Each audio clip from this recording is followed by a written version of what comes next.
In this video, we're going to continue looking at exponent rules. We've previously looked at positive integer exponents and zero and negative integer exponents, and now we're going to consider rational exponents, cases like 32 to the power of 3/5. And we're going to think about how rational exponents must be defined in order for the exponent rules that we've previously developed to be consistent. As an example, let's look at 2 to the power of a half times 2 to the power of a half. By exponent rules, we know because the bases are the same and because they're being multiplied, we can simply add the exponents. So we get 2 to the power of a half plus a half, which is equal to 2 to the power of 1, which is equal to 2. So 2 to the power of a half times 2 to the power of a half is equal to 2. We also know, by definition, that the square root of 2 multiplied by the square root of 2 is equal to 2. Now we have two different situations that both equal 2. In both cases, we're multiplying one number by itself. 2 to the power of a half times 2 to the power of a half is equal to 2, while at the same time the square root of 2 times the square root of 2 is equal to 2. Logically, what that means is that 2 to the power of a half must be equal to the square root of 2.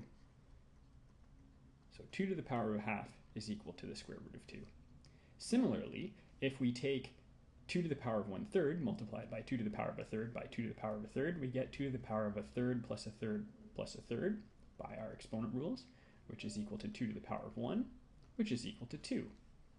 And if we multiply the cube root of 2 by the cube root of 2 by the cube root of 2, we also get 2. So now we have two different situations where multiplying 3 copies of a number gives us 2.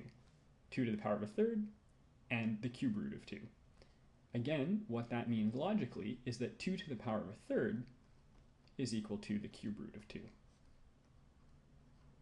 And we can generalize this to state that b to the power of 1 over n, so a base to the 1 over nth power, is equal to the nth root of b. So b to the power of 1 over n is equal to the nth root of b.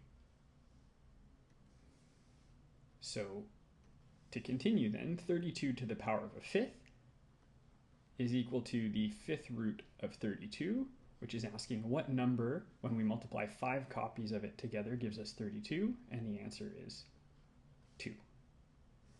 We can introduce numbers into the numerator as well,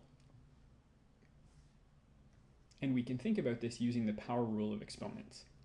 So 32 to the power of 3/5 could be written as 32 to the power of 1/5 cubed. This is using the power rule of exponents backwards. We're taking the 3/5 apart and turning it into 1/5 times 3.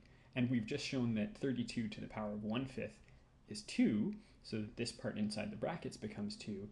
The exponent 3 stays there. 2 to the power of 3 now is equal to 8. So 32 to the 3/5 is equal to 8. So again, generalizing that, b to the power of m over n, that's the form here, 32 to the power of 3 over 5 is equal to, and you can divide it up in one of two different ways, again using the power rule of exponents. You can either leave the m inside the brackets, the numerator inside the brackets, and take the 1 over n out. That then simplifies as you see here, or you can leave 1 over n inside the brackets and take the m out. That's the approach that we used here, simplifying 32 to the 3/5. We ended up with 32 to the 1/5, and then raised that to the third power. This is usually the easier way to simplify things, because by taking the root first, you'll end up with a smaller number.